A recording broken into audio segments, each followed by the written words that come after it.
Ganda ng umaga. Sarap magkape. Kaso hindi ako pwede magkape. Kwento ko. Dati kasi mahilig ako magkape. Mahilig ako magkape na kahit walang laman yung tiyan ko, nagkakape agad ako. Hindi pala tama yun.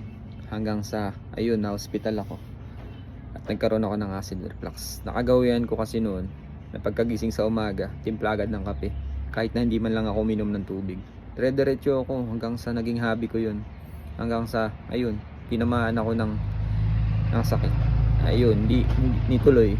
Hindi ako makapagkape ngayon. Kaya kayo, kung mahilig kayo magkape, make sure nyo muna na may laman yung sikmura nyo. Let's say, nagdrink kayo ng tubig muna at flush muna kayong konti. Kasi sabi nung nasa Pilipinas ako, may agency na nagsabi sa akin dati, ay yung mga panis na laway, yan, meron daw yung ginagamot sa katawan natin. Hindi ko lang matandaan kung ano yun.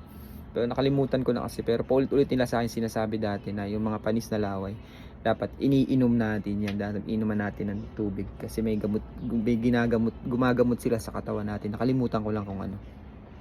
Correct me if I'm wrong. Pero may agency na nagkuhan sa akin yan.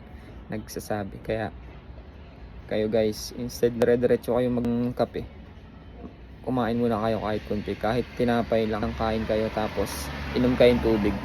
Tsaka kayo magkape. Kung ayaw nyo matulad sa akin, magkaroon kayo ng acid reflux. Sakit.